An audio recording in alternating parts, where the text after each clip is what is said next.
Hello friends, welcome to our YouTube channel Engineering Classes. This is our daily knowledge booster program. इससे हम चाहते हैं कि आपको कुछ ना कुछ छोटा मोटा नॉलेज देते रहें, जिससे आपका करंट अफेयर भी तैयार होता रहे और कुछ ना कुछ आपको टॉपिक पे नॉलेज मिलती रहे. तो जो आज हम टॉपिक डिस्कस कर रहे हैं बेटा, ये basically celebration of Kargil Vijay दिवस, जो हम कब सेलिब्रेट करते हैं, जो हम सेलिब्रेट करते हैं 26 जुलाई को हम सेलिब्रेट करते हैं. ठीक है, कारगिल विजय दिवस क्या है बेटा? ये वो डे है कि जब हमने पाकिस्तान ने जितनी भी हमारी हिल्स और हमारी पोस्ट को कैप्चर किया हुआ था, वो उनसे हमने वापस ले ली थी. ये वो दिन है बेटा जब हमारे ब्रेव सोल्जर्स ने अपनी पूरी जान की बाजी लगा के पाकिस्तान को कारगिल से उठा के बाहर फेंका था. तो इसके लिए हम हर साल उनकी याद में आज ये सेलिब्रेट करते हैं 26 जुलाई को. ठीक है, मैं आपको थोड़ा बहुत हिस्ट्री के बारे में बता दूं कारगिल वॉर की. बेसिकली कारगिल वॉर 1999 में हुई थी और इससे थोड़ी देर पहले ही हमने उनके साथ लाहौर एग्रीमेंट किया था. लाहौर एग्रीमेंट में हमने दोनों ने ये डिसाइड किया था कि हम कश्मीर का इशू पीसफुल मैनर से सॉल्व करेंगे, कोई भी ऐसा काम नहीं करेंगे जिससे बात एक्सेलरेट हो. बट आपको पता है पाकिस्तान की वही करता कुछ हो रहा है, बोलता कुछ हो रहा है. जैसे ही ये एग्रीमेंट हुआ उसके कुछ देर बाद हमारी जो पोस्ट थी, हमारी जो हिल्स थी, पाकिस्तान ने अपने सोल्जर्स वहाँ भेज दिए. उनके सोल्जर्स हमारी एलओसी को क्रॉस करके हमारी साइड पे आके हमारी पोस्ट को कैप्चर करके थे. इसके लिए उन्होंने ऑपरेशन बदर लॉन्च किया था, ऑपरेशन बदर. तो इन्होंने क्या सोचा था कि वो आके यहाँ कैप्चर कर लेंगे और उससे फिर हमारे जो नेशनल हाईवे है 1A जो श्रीनगर को टू ले कनेक्ट करता है, उसे टारगेट करेंगे ताकि जो हमारे सियाचिन में ट्रूप्स हैं उनको कट ऑफ कर दें. बट उनको यही नहीं पता था कि हमारे यहाँ पे इंडियन आर्मी उनको मुंह तोड़ जवाब देगी. इसके लिए इंडियन आर्मी ने अपना एक ऑपरेशन लॉन्च किया, जिस ऑपरेशन का नाम था ऑपरेशन विजय. तो आपको यहाँ याद रखना है, वो आपसे पूछ सकते हैं कि ऑपरेशन विजय क्या था. ठीक है बेटा, तो अभी और भी बताऊँगा इसके बारे में. हम हर साल ये 26 जुलाई का दिन सेलिब्रेट करते हैं as a Kargil Vijay Diwas to mark India's victory over Pakistan. हमने उनको बुरी तरह से हराया था. हमारे भी कुछ सोल्जर्स शहीद हुए थे, बट उन्होंने तो बहुत बुरी तरह हारे वो लोग. उन्होंने अपनी डेड बॉडीज तक भी क्लेम नहीं की थी. During the Indian army victoried the Pakistan intruders and succeeded in recapturing the Tiger Hill. Tiger Hill is the most important hill in Kargil. ये सबसे ही स्ट्रेटेजिकल लोकेशन थी जिसको हमें हासिल करना बहुत ज़्यादा इंपॉर्टेंट था. ऑपरेशन विजय के दौरान ही हमने टाइगर हिल और बाकी पोस्ट को कैप्चर कर लिया था अपनी.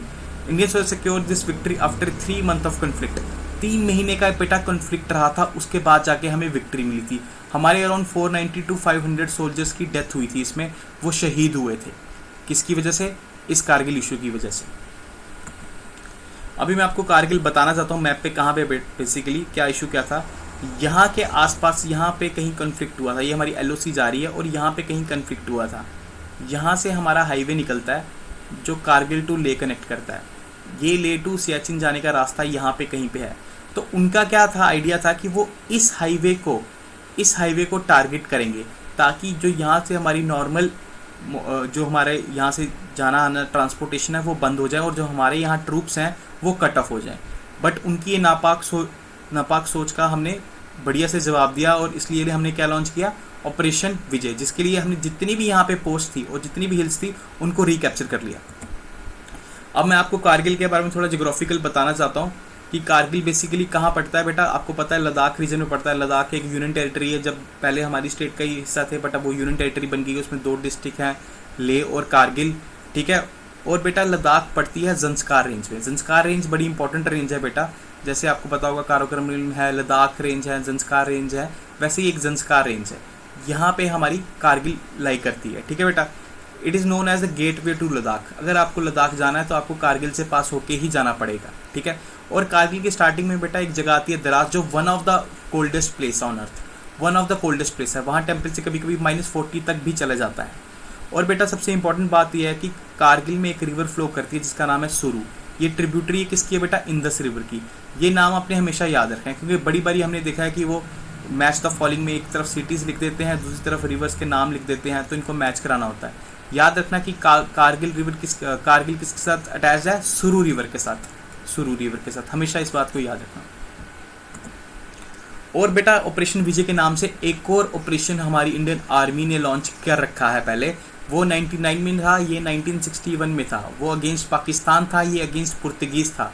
उसमें पाकिस्तान ने हमारे कारगिल एरिया में अटैक कर दिया था. इसमें क्या था कि पुर्तगीज़ गोवा को हमें इंडिया से अलग रखना चाहते थे, बट गोवा के जितने भी लोग थे वो इंडिया के साथ आना चाहते थे, तो इंडिया उनसे डिप्लोमेटिकली बात कर रहा था। पर जब बाद में थोड़े टाइम बाद हमने क्या नोटिस किया कि हमारी डिप्लोमेटिक टॉक्स फेल होगी, तो फिर इसके रिस्पॉन्स में क्या किया गया, ऑपरेशन विजय लॉन्च किया गया 17 दिसंबर 1961 में। किसको हासिल करने के लिए? गोवा को हासिल करने के लिए।